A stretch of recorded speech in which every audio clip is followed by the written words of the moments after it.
Saúde a igreja com a paz do Senhor. Desde já sou grato pela oportunidade que me foi concedida por mais uma vez estarmos ministrando a palavra do nosso Senhor. E vamos compartilhar do Evangelho que escreveu João, capítulo de número 7,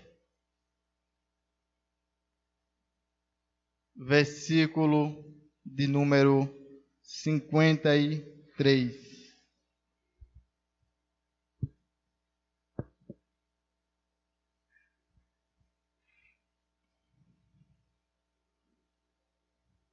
Alguns dos irmãos podem se perguntar por que a gente vai começar a ler a partir do versículo 53.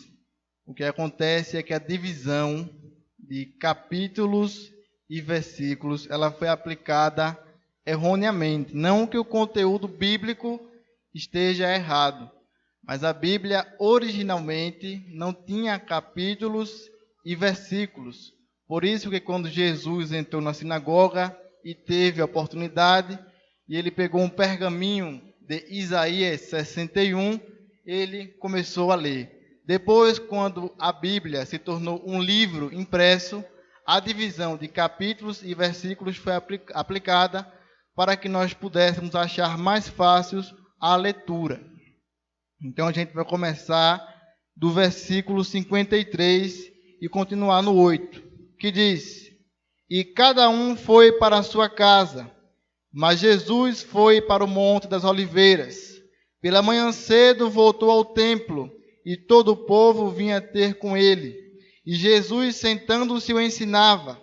Então os escribas e fariseus trouxeram-lhe uma mulher apanhada em adultério, e pondo-a no meio, disseram-lhe: Mestre, esta mulher foi apanhada em flagrante adultério. Ora, Moisés nos ordena na lei que as tais sejam apedrejadas.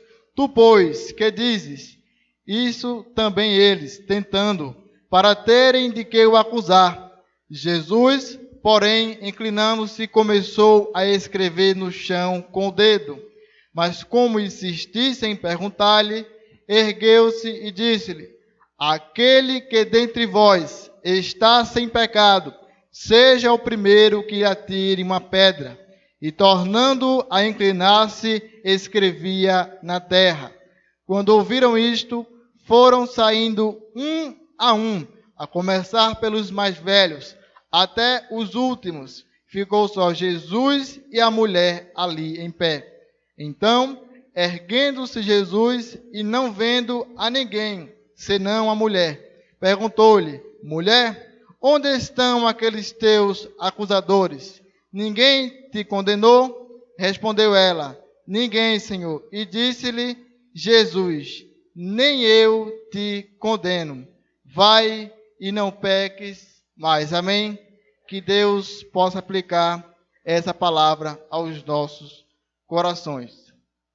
Alguns escritos, comentários bíblicos, afirmam que João, capítulo 8, não esteve presente em alguns manuscritos do latim.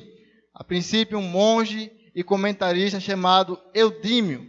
Porém, nós sabemos que todo o conteúdo bíblico é inspirado por Deus. Cerca de 40 homens escreveram a Bíblia. E de Gênesis a Apocalipse, a Bíblia é a palavra de Deus. Ela é inerrante, infalível, suprema e completa. Esse é o nosso manual para sermos levados ao céu. E posto disso, sabendo que João capítulo 8 também foi um texto inspirado por Deus, trata-se de uma mulher pecadora, ao qual nós acabamos de ler. E o versículo 53 diz que cada um foi para a sua casa. Se nós mencionarmos Marcos capítulo 1, versículo 22, diz que a multidão gostava de acompanhar os ensinamentos de Jesus, porque ele ensinava com autoridade, não como os escribas. E Jesus, na maioria das vezes, vivia acompanhado de uma grande multidão, porque a qualquer momento em que Jesus estava com uma grande multidão, ele estava ensinando aquelas pessoas. E no versículo 1 diz que ele foi para o Monte das Oliveiras. O Monte das Oliveiras ficava a cerca de 3 quilômetros daquela cidade. E era um monte em que Jesus costumava fazer as suas orações. O povo foi para casa e o mestre, como sempre, foi passar a noite orando com o Pai.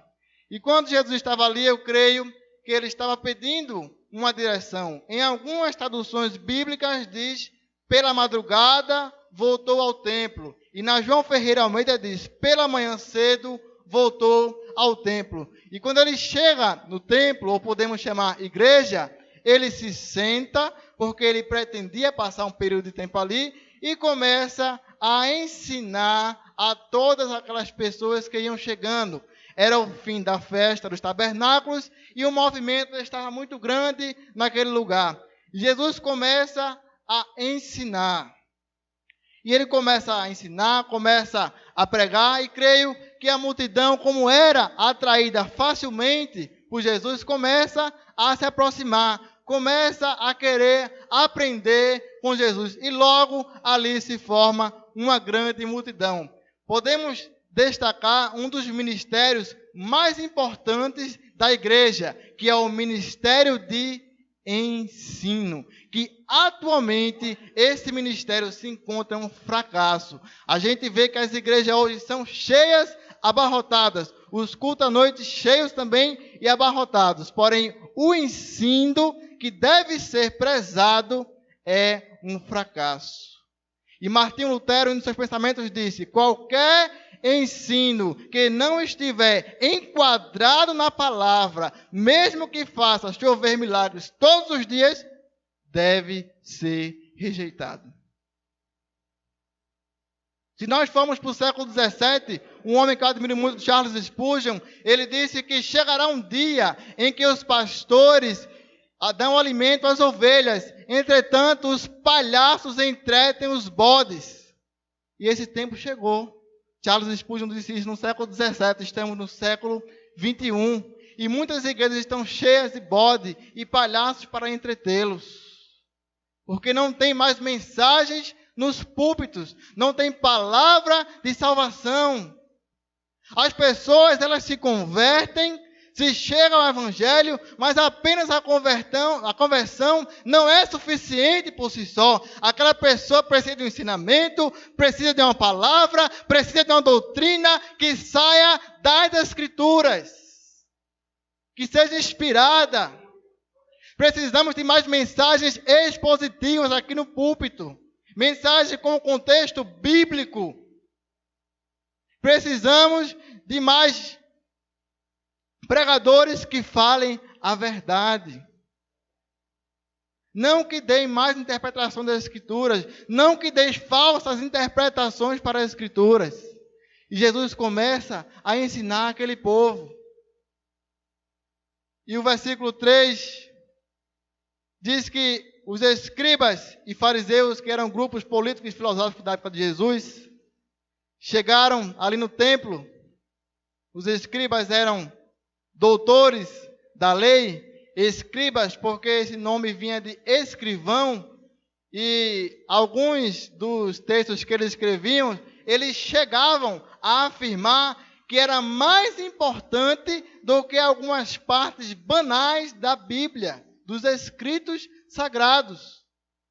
Eles queriam se auto-intitular deuses, PhDs. Os fariseus, que em hebraico quer dizer separado, homens que não se misturavam, homens que achavam que só eles iriam para os céus, não queriam se misturar com aquele povo. E esse grupo político e filosófico chegou lá e trouxe uma mulher apanhada em adultério e pô-la no meio. E eles levaram a pessoa certa, no momento certo, para o lugar certo. Uma mulher apanhada no adultério para a igreja, para o templo, aonde Jesus estava, aonde é aquele que é misericordioso, aonde é aquele que é compassivo, aonde é aquele que é amoroso. E eles depositaram lá aquela mulher. E eles esqueceram que igreja não é tribunal. Igreja não é lugar de julgar. Igreja é para entrar pecador e sair salvo. Igreja é para entrar sujo e sair limpo. Igreja é para entrar caído e sair levantado. Igreja é para entrar ruim e sair melhor para o reino dos céus. É para sair transformado, é para sair renovado. E levaram aquela mulher para o templo e jogaram lá. Aquela multidão que estava escutando o ensinamento de Jesus. E eles colocaram aquela mulher lá. Versículo 4 nos diz, disseram-lhe, mestre, essa mulher foi apanhada em flagrante adultério. O que eu fico me perguntando é o seguinte, pela lei judaica, para ser flagrante, só precisava ser 2 pessoas, ou 3. E aqui vem um grupo de escribas e fariseus com aquela mulher. Será que todos eles pegaram aquela mulher em flagrante? Ou saiu assim, olha, vem cá, tem uma mulher em flagrante, bora levar ali, ó. Jesus está ali no templo, ó. Bora pegar ele agora, é agora. Vamos lá. Junta o grupo aí, chama aquele fariseu ali, chama ali, ó. Como foi? E a palavra nos diz que aquela mulher permaneceu calada. O princípio do arrependimento não é se justificar. Não, Senhor, não fiz. O princípio do arrependimento é reconhecer o erro, é reconhecer onde caiu, é reconhecer onde errou. A palavra nos diz que o diabo anda em nosso derredor, bramando como leão, buscando a quem possa tragar. Todos que estamos aqui estamos sujeitos ao erro, mas temos que olhar para o nosso alvo, reconhecer o nosso erro, reconhecer que somos pecadores, para poder sermos dignos do perdão, para poder sermos dignos do arrependimento, para poder sermos dignos da salvação. Ou você pensa que para entrar no céu de qualquer jeito?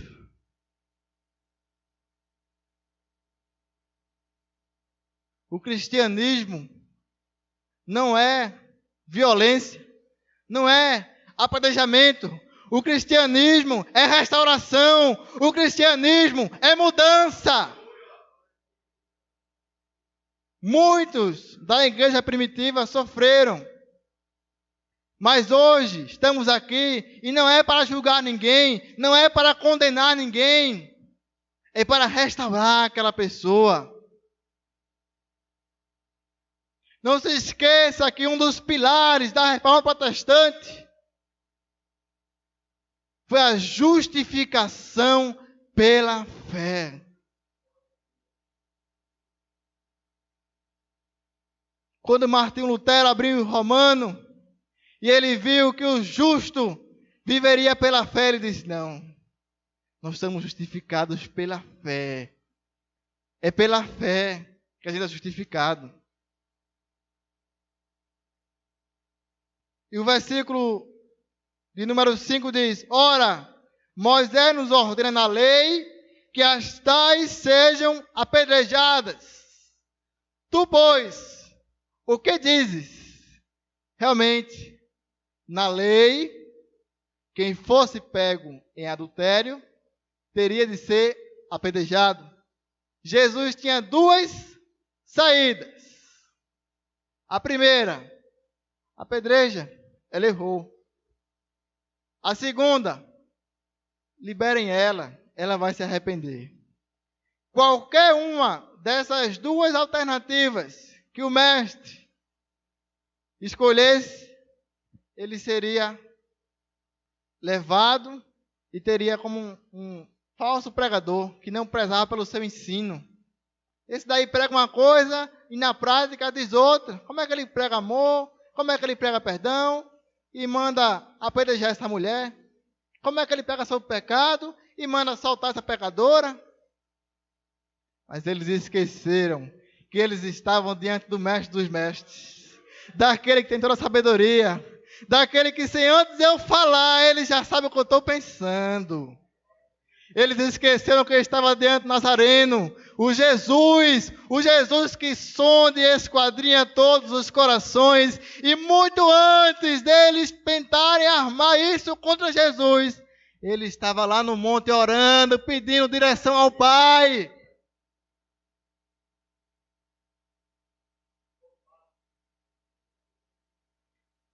E no versículo 6 nos diz: isto diziam eles, tentando. Eles estavam querendo pegar Jesus em um momento oportuno. Eles estavam querendo derrubar todo o ministério de Jesus. Só que eu acho que na Bíblia deles não tem Daniel, não. Quando teve aquela visão que uma grande pedra, sem a ajuda de mãos humanas, desceria e esmagaria a estátua e seria o maior ministério de toda Roma. É o ministério de Jesus. A grande pedra ao qual Daniel viu. Não tinha ministério maior, não tinha reino maior, não tinha persa, medo-persa, romano, grego. Era o ministério de Jesus que ele iria estabelecer.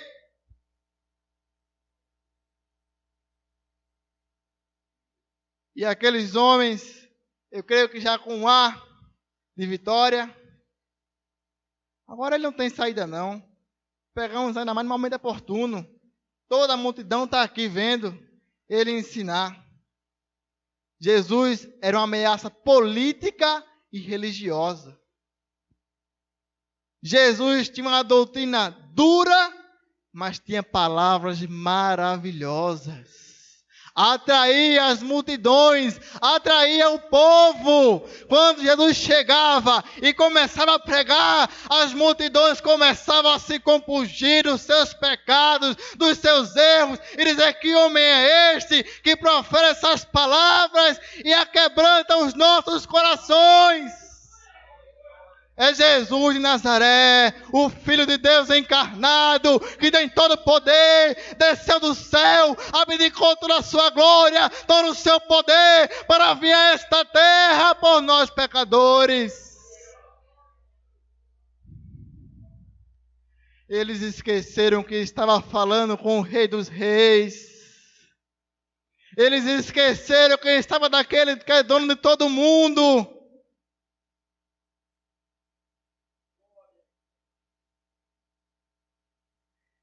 Deus é maior do que todo o universo. Deus é maior do que toda a galáxia. Deus é o criador de tudo. Ele sabe todas as coisas.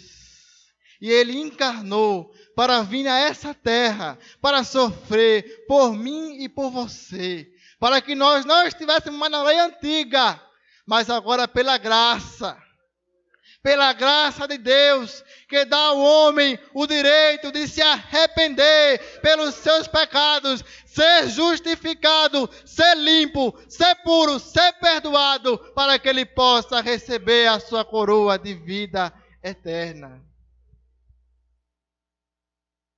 E aqueles homens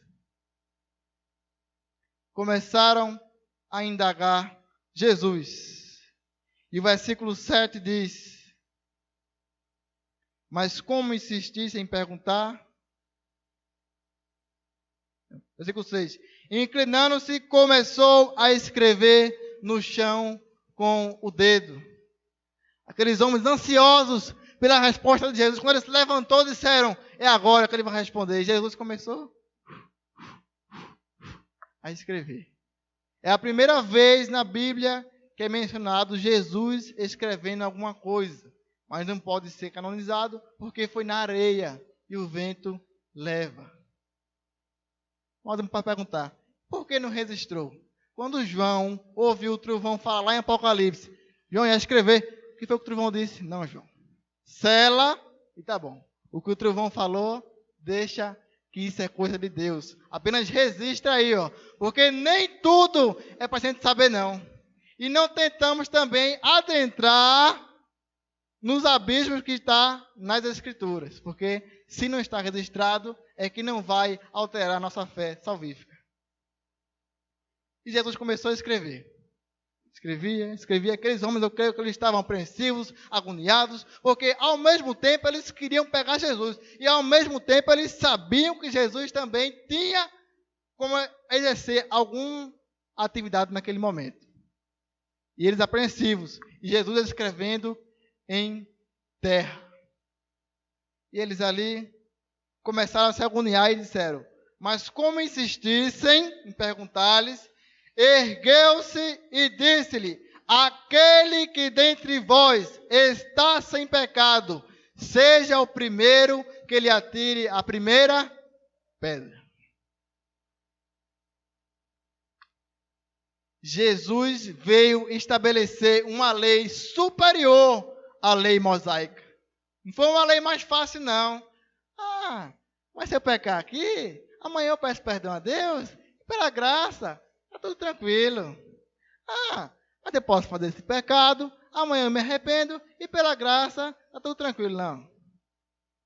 Antes, na lei mosaica, um adultério só era selado com ato.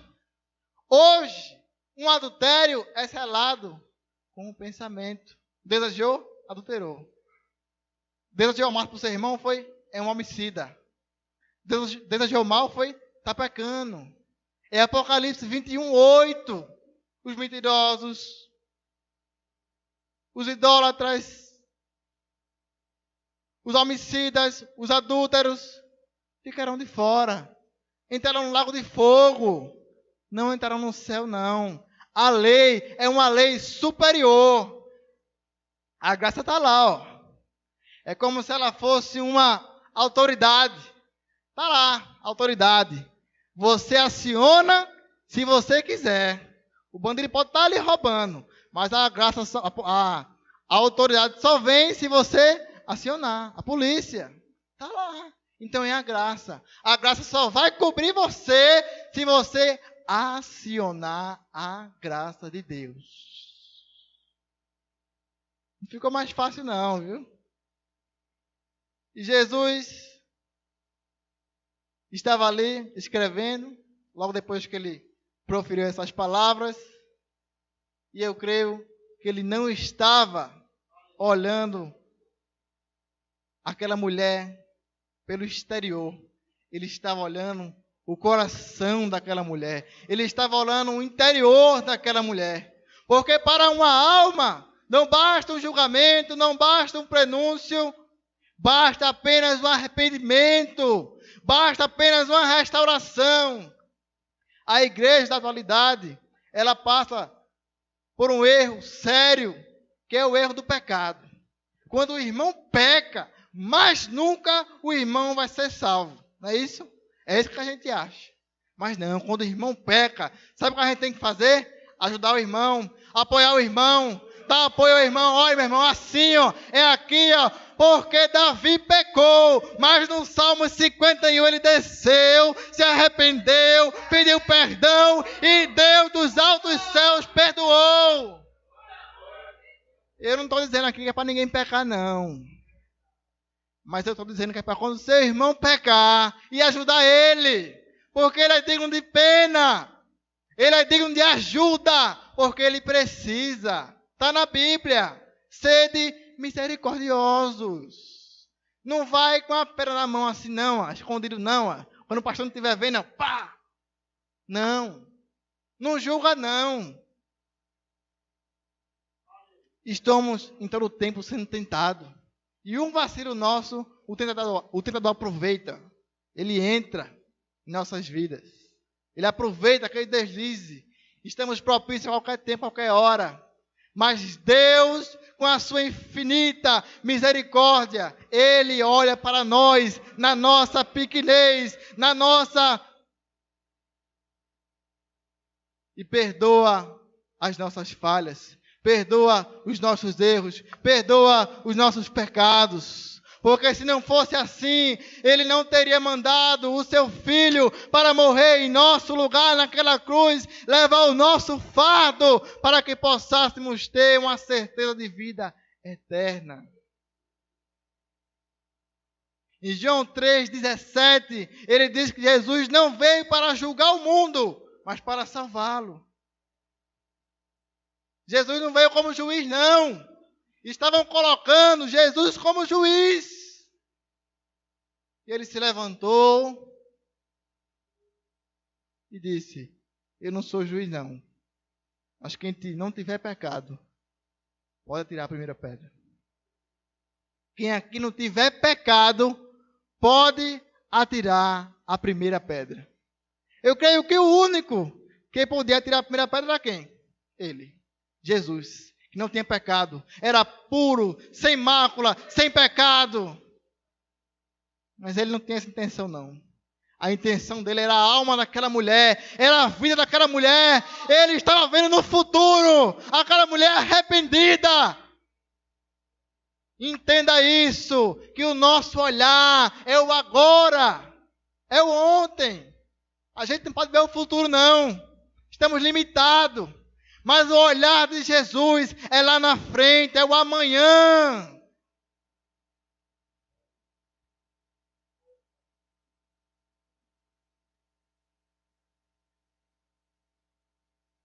A gente não está na posição de juiz para estar julgando. Porque dentro das igrejas hoje, o que acontece é isso. Juízes nas cadeiras, julgando o erro do irmão, o pecado do irmão. Chegue lá, ó. Meu irmão, foi assim. E aqueles escribas e fariseus estavam cometendo esse erro, como juízes, querendo julgar aquela mulher. Talvez ele não tivesse nem preocupado com o marido daquela mulher, com aquela mulher, mas ele apenas queria julgar para poder pegar Jesus em um momento oportuno. Queriam derrubar o ministério de Jesus. E o versículo 8 diz: e tornando-se a inclinar, se escrevia na terra. O que Jesus estava escrevendo era muito importante. Alguns teólogos dizem, principalmente o comentário bíblico Champlin, que ele estava escrevendo os pecados das pessoas que estavam julgando aquela mulher. Mas isso é uma linha teológica que a gente não tem fundamento. Mas eu acredito que o que ele estava escrevendo era uma coisa muito importante. Você pode perguntar por quê? Porque a mulher estava lá, prestes a ser apedrejada, e Jesus escrevendo. Ele não parava de escrever. Ele levantou, proferiu as palavras e voltou para escrever. E continuou escrevendo, não ficou assim, não. Será que vai jogar pedra? Será? Será, meu Deus? Não. Ele estava escrevendo, escrevendo, escrevendo. Sabe o que isso me leva a entender?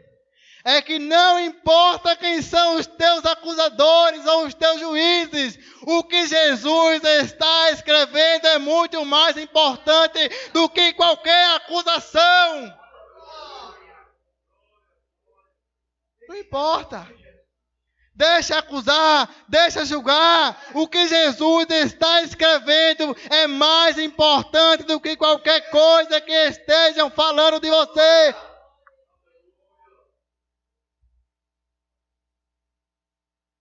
Ele é o que tem toda a direção, toda a sabedoria em suas mãos. Ele não está preocupado com julgamento, ele não está preocupado com o que estão pensando, ele está preocupado com a tua alma, com o teu espírito, com o teu coração, com a tua fé, com o teu fervor. Estavam indagando ele, e ele estava escrevendo.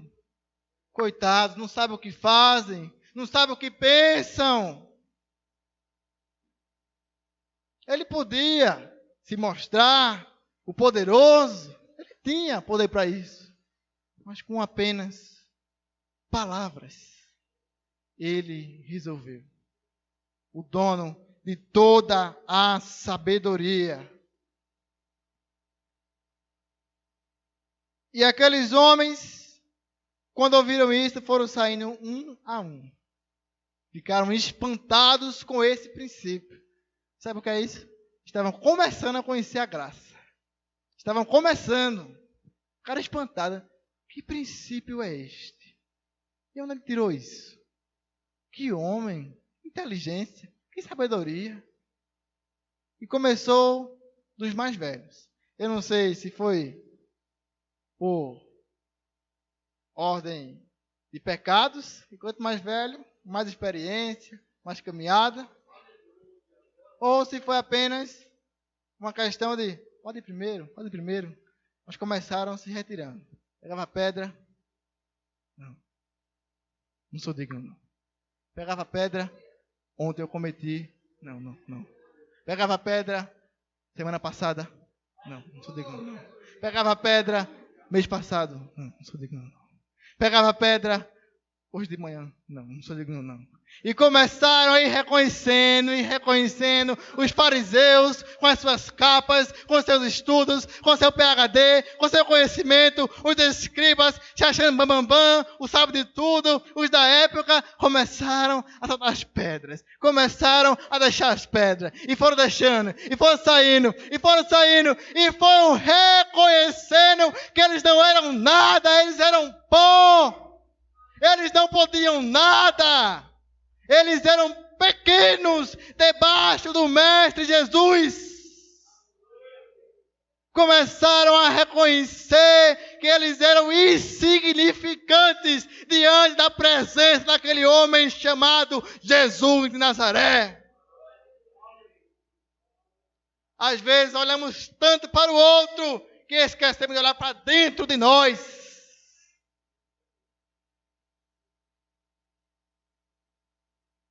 Começar de mim, que estou aqui pregando.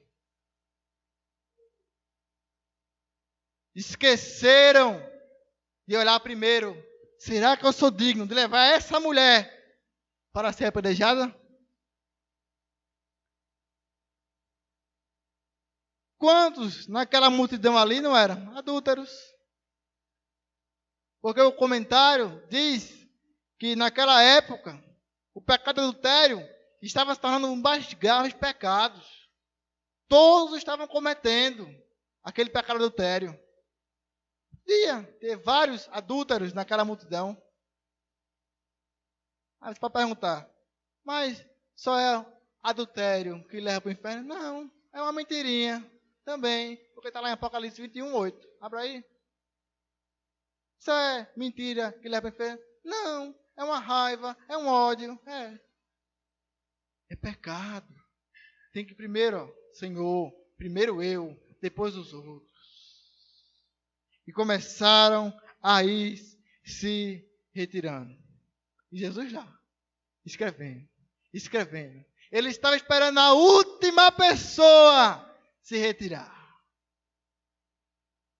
Eles sabiam. Eles sabiam que Jesus tinha um olhar que vai lá dentro, aonde ninguém pode ver, aonde ninguém pode ir.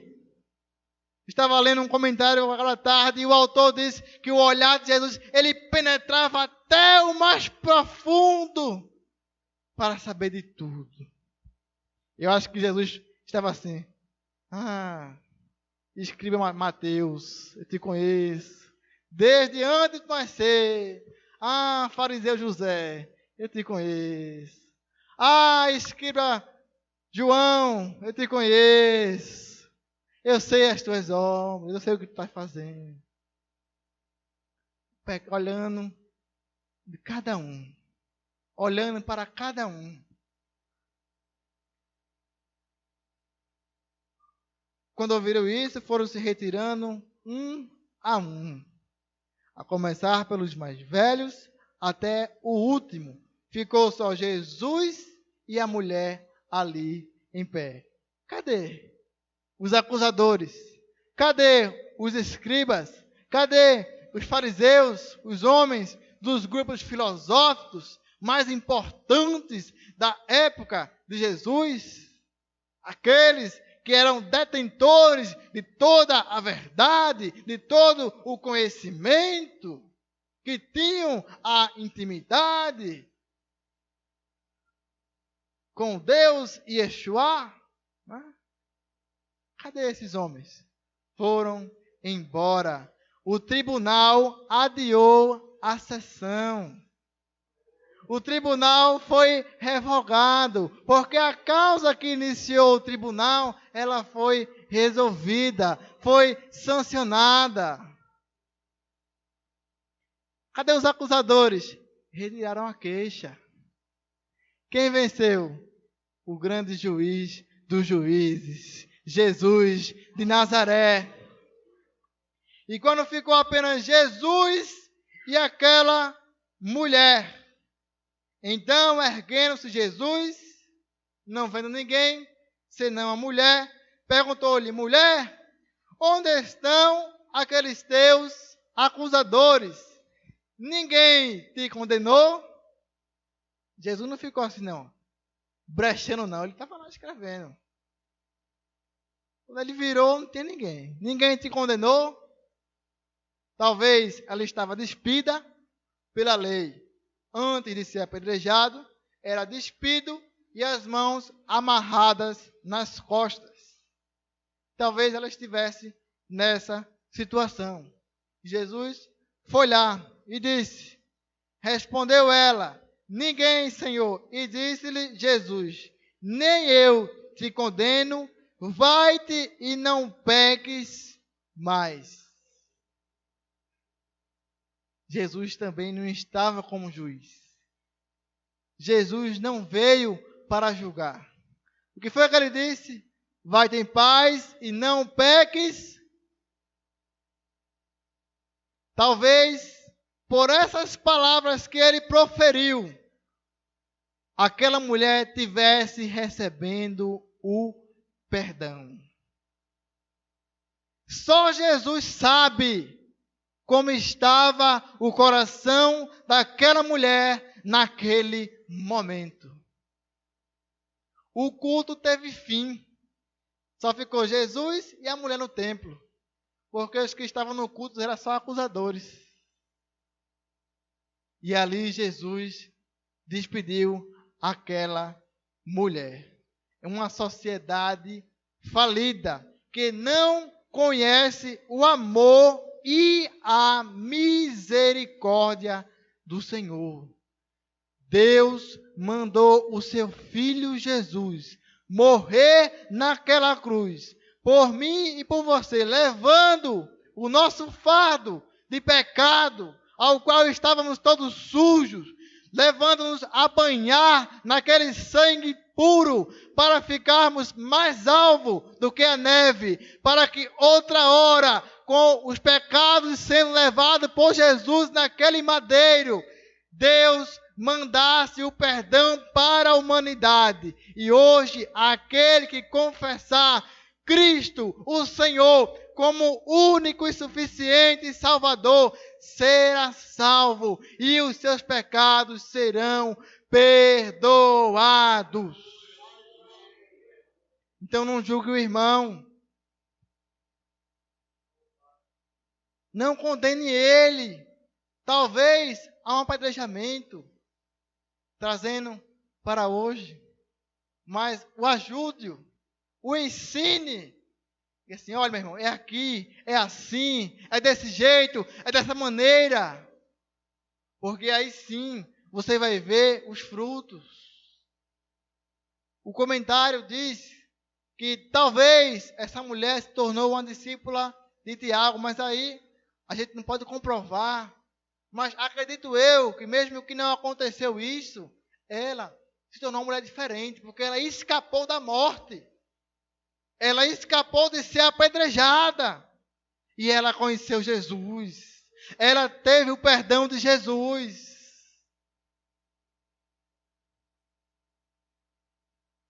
Que a gente possa aplicar esse texto nos dias de hoje.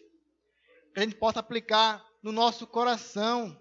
Para que nós possamos aprender a sermos misericordiosos com nossos irmãos. Para que possamos aprendermos a sermos amorosos com nossos irmãos.